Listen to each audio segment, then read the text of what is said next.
Now imagine you have a new cell. So your new cell will undergo a series of processes until it becomes ready to divide again. When it's ready to divide again, it is going to divide into two new cells. So the process at which the new cell will undergo is called interphase.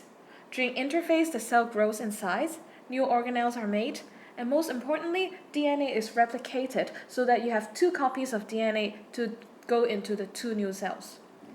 The process by which the cell will divide into new cells is called mitotic cell division, and this is what we are going to look at next. Now, mitotic cell division can be divided into two parts. The first part is mitosis, which is the division of the nucleus. The second part is cytokinesis, which is the division of the cytoplasm. We will first look at mitosis, the division of nucleus. Now, before the cell divides during interphase, the DNA, they have to make a copy of themselves. So this is called DNA replication. It happens during the interphase. By the way, during interphase, you cannot see the chromosomes. They appear as chromatin. Now come the first part of mitosis in the prophase. You will see the membrane of the nucleus breaking down. In the second phase, metaphase, chromosomes, they will line up at the equator of the cell. You will also see that spindle fibers appear. Spindle fibers will later on be used to help pull the chromosomes to where they need to go to. The next phase is anaphase. During anaphase, the chromatids will separate into opposite poles of the cell. During this time, the spindle fibers will contract and pull the chromatids to where they are supposed to go to. Finally, in the telophase, you will see that the cytoplasm has already started dividing.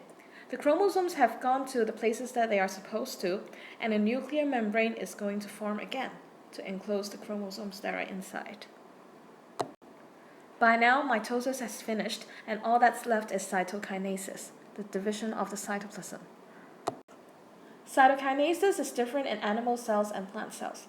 In animal cells, the cell membrane will constrict inwards. The result of this is you will get two separate cells from the movement of the cell membrane. This is how animal cells do it. In plant cells, because they have a cell wall, so it's a bit different.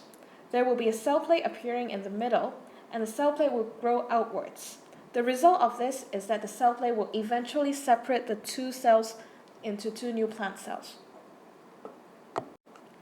Mitotic cell division can help you to produce new daughter cells that are genetically identical to parents. That's why it is important for growth, repair, and asexual reproduction. In all three cases, you want the daughter cells to be exactly the same as the parent cell.